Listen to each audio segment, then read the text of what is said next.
नमस्कार दोस्तों, आज की वीडियो में हम ये जानेंगे कि प्रोटीन और कैल्शियम वाली वे 5 चीजें कौन सी हैं जिन्हें खाने से डायबिटीज के मरीज की कमजोरी दूर हो जाएगी और उसके हर एक अंग को ताकत मिलेगी।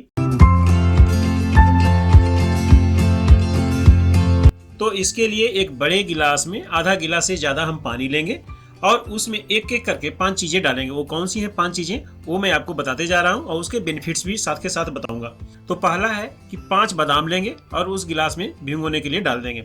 बादाम के बारे में मैं आपको बता दूं कि हाल ही में एक रिसर्च किया गया है जिसमें कि कुछ डायबिटीज के मरीजों को लगातार 12 हफ्ते तक भीगे हुए बादाम खाने को दिया गया और उसके बाद उनको जब जांच किया गया तो उसमें पाया गया कि उनकी बॉडी जो इंसुलिन के प्रति ज्यादा रेजिस्टेंस थी वो रेजिस्टेंस कम हुआ, यानी कि उनके पैनक्रियाज के बीटा सेल की जो एक्टिविटी है उसमें सुधार हुआ जिससे कि उनका ब्लड ग्लूकोज लेवल कम हुआ।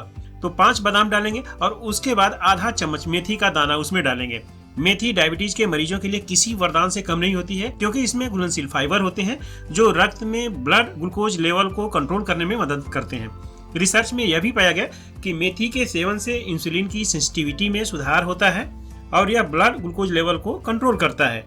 और मेथी का दाना हमें कितना यूज करना है उसके लिए सबसे आसान तरीका है कि जितना किलो आपका वजन है उतने मेथी के दाने को आप भिगोएं। अगर आप 70 किलो का है तो 70 दाने और 100 किलो का है तो 100 मेथी के दाने।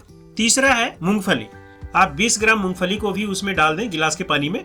तो मूंगफली के सेवन करने से ब्लड शुगर लेवल तो कंट्रोल होता है, ये साथ साथ इससे डायबिटीज पेशेंट को जो कमजोरी है वो कमजोरी भी दूर होती है। दरअसल मूंगफली में अधिक मात्रा में unsaturated fat, micronutrients, protein, magnesium और फाइबर और इसके अलावा भी बहुत सारे पोषक तत्व पाए जाते हैं जिसके कारण इंसुलिन के रेगुलेशन में मदद मिलती है। और चौथा है साबुत मूंग।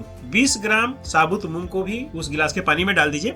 मूंग खाने से कमजोरी और थकान जैसे लक्षणों से लड़ने में हमारे बॉडी को मदद मिलती है और इसमें जो मौजूद गुण हैं, जो तत्व हैं, वो ब्लड शुगर लेवल को कंट्रोल करते हैं। डायबिटीज पेशेंट के लिए साबुत मूंग बहुत ही फायदेमंद होता है। और 5वां और लास्ट है 20 ग्राम काला चना।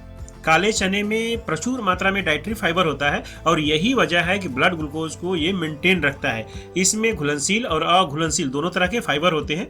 डायबिटीज के अलावा अगर आप काले चने का सेवन करते हैं तो इससे आपके बॉडी में जो बैड कोलेस्ट्रॉल है वो भी दूर होता है। इन 5 चीजों को ये कौन कौन है एक बार बता देता हूँ। 5 बादाम, आधा चम्मच मेथी दाना, 20 ग्राम मूंगफली, 20 ग्राम साबुत मूंग और 20 ग्राम काला चना। इन 5 को गिलास में भिगोकर छोड़ देंगे और अगले दिन गिलास से पानी को निथार देंगे और उसे अंकुरण के लिए छोड़ देंगे। 2 दिन के बाद जब वह अंकुरित हो जाए तो उसे चबा चबा कर खाएंगे।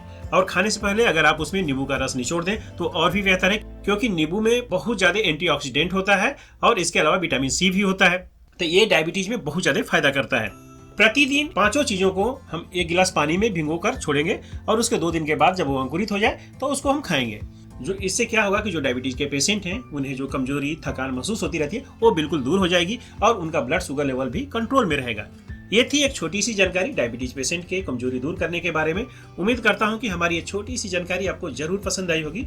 अगर आयुर्वेदिक हेल्थ टिप्स से संबंधित ऐसी जानकारी आपको पसंद है तो आप हमारे इस चैनल को सब्सक्राइब कर सकते हैं और हमारे वीडियो को लाइक और शेयर कर सकते हैं। मिलते हैं अगले वीडियो में एक नई जानकारी के साथ। तब तक के लिए धन्यवाद दोस्तों।